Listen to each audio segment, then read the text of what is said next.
What's up, YouTube? What's up, comic book lovers? Yes. Well, since we did the hot list and everything, we talked about Guy Gardner on the HBO Max Green Lantern show that they're doing. I figured, you know what? Let me do another video since you guys like my New Gods version that I did showing you some key comics and everything like that. So I'm going to do some comics with Guy Gardner on top of the keys that we already showed on the hot list show. So as we all know, that Finn Wittrock is now cast as Guy Gardner in the Green Lantern HBO Max show. I, for one, am excited for this, and I hope they do the show right. Guy Gardner is a very underrated Green Lantern, even though he's the number third Green Lantern in the group. I mean, he's right up there. He's very important in the whole DC universe, whether people like it or not. So we'll just recap a little bit. Of course, his first appearance, he showed up in Green Lantern number 59. Again, this is like a what if scenario. What if Hal Jordan was not picked? What if who was picked first? So the Guardians showed Hal Jordan on like a machine or something to that effect of, the ring actually was going to look at this guy first before it got to you. So they just did a what if scenario of what if he had the ring instead of Hal Jordan. And it never really mounted to anything, but he does actually show up in canon now in Green Lantern number 87 in a cameo. So it's not, it's just a little tidbit of Guy Gardner now, part of the DC universe. It isn't a what if scenario. He is in this universe. And the Guardians are still looking at him, and the Green Lanterns need him because Hal Jordan gets incapacitated, and someone has to fill in to be Green Lantern. Well, he finally gets his due on number 116. He finally gets his due to be a Green Lantern. It was very short-lived, though, because after he became a Green Lantern, there was a lot of other things that happened to him. Something happened to his brain. He was thrown into the Phantom Zone. Yes, that Phantom Zone. And honestly, he got thrown in a coma.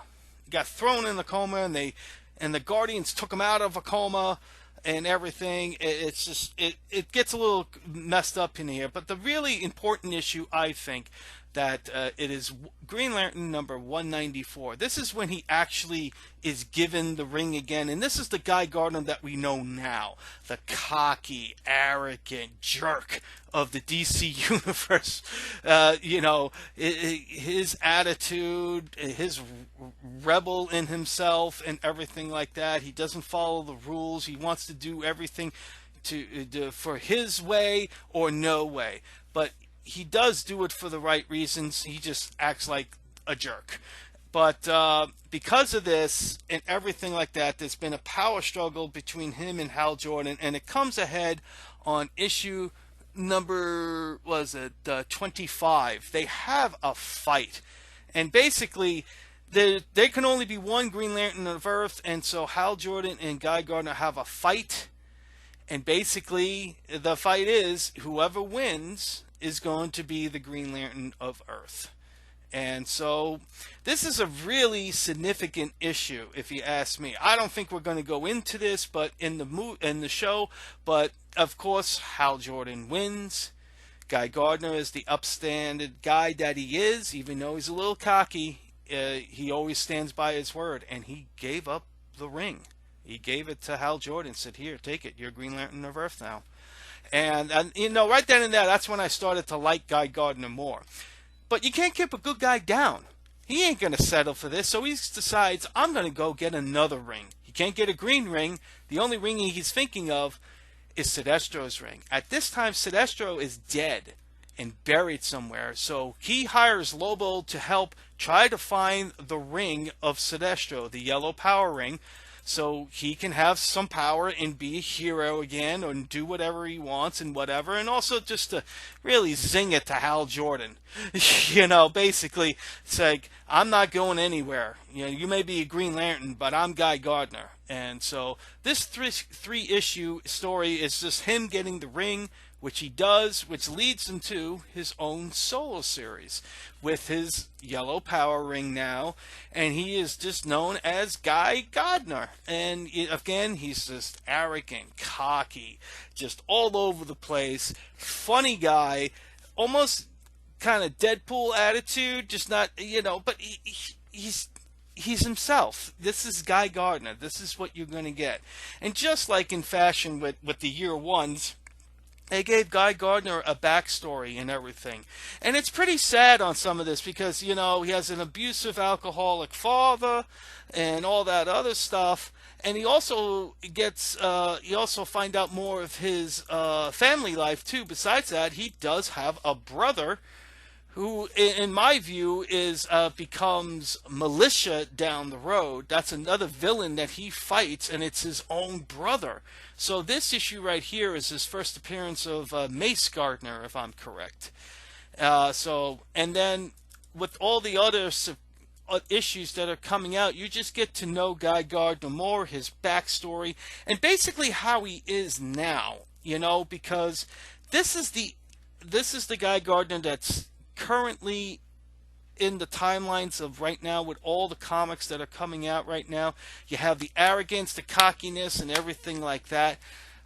Because during this time, they were trying to get him to be something, because he is an important part to the Green Lanterns, but he's always been the jerk of Green Lanterns and everything like that. And basically, there is a big fight with his brother, Militia, really beats the living crap out of him and all that stuff. He can't, and his now yellow power ring is not working so well. So, there's a problem going. But he decides to have a name change. He decides, I'm not going to just be Guy Gardner, I'm going to be Warrior. So, issue 17 of the Guy Gardner Solo Series, he changed his name to Warrior. That's where you get the W on the chest and everything like that. But he also gets like a metal Iron Man suit from Blue Beetle. I mean, this is where he starts going into changes, and especially this part. He has some alien DNA in him, and he has this power to transform. So the ring was failing on him, and they made him a metahuman. And I really didn't like this version of Guy Gardner. I'm glad they found the way to get rid of it. That basically his human DNA took over this DNA, so he became human again. But one thing that came out of it was this issue right here, issue number 29, Guy Gardner. He opened his own bar, and this is like one of those 90 issues. The doors open in the comic, the front, it just opens up, and you get to see the bar and everything. I like these kind of issues. So in a way, that he's got his own bar now. The bar is important. But also, if you didn't know, when they rebooted the Justice League, he was the Green Lantern of the Justice League. Now, what can go wrong with this? Well, yeah, you see the guy behind him? Batman. That's what went wrong. When you got an egocentric guy that wants to be the leader of everything, and you got Batman, basically, Batman, tempers are going to flare. Well, one temper is going to flare because Batman's always calm, cool, and collective. So this issue right here, he gets into a fight with Batman, and yeah, that didn't go out so good. One punch knocks out Guy Gardner. That's where you get the reference with One Punch. So if you ever see Blue Beetle, they even mention One Punch in the books. That's where it came from.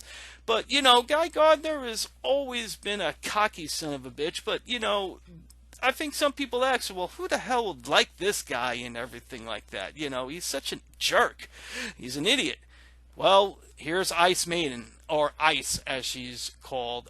They have some romantic relationship and everything like that. Basically, this is Guy Gardner's Lois Lane. She will do anything for this girl and everything like that. So again, another important issue, if they bring it up, is Justice League International number 12. This is an important issue. That's her Ice's first appearance. So again, another not so high-key book, but also an importance in Guy Gardner history, because he is part of the main three Green Lanterns, besides Kyle. Kyle came in later. He became the fourth guy. He is very important too. But it's always been Hal, John, and Guy, and then Kyle came later. But like we said, they're going to focus on Guy Gardner and other Green Lanterns. So I don't know.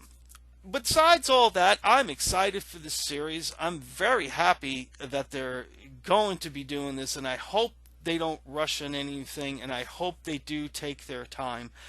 But let me know what you think. Send some comments down below. Am I missing any other key issues? I mean, I know he became a Red Lantern.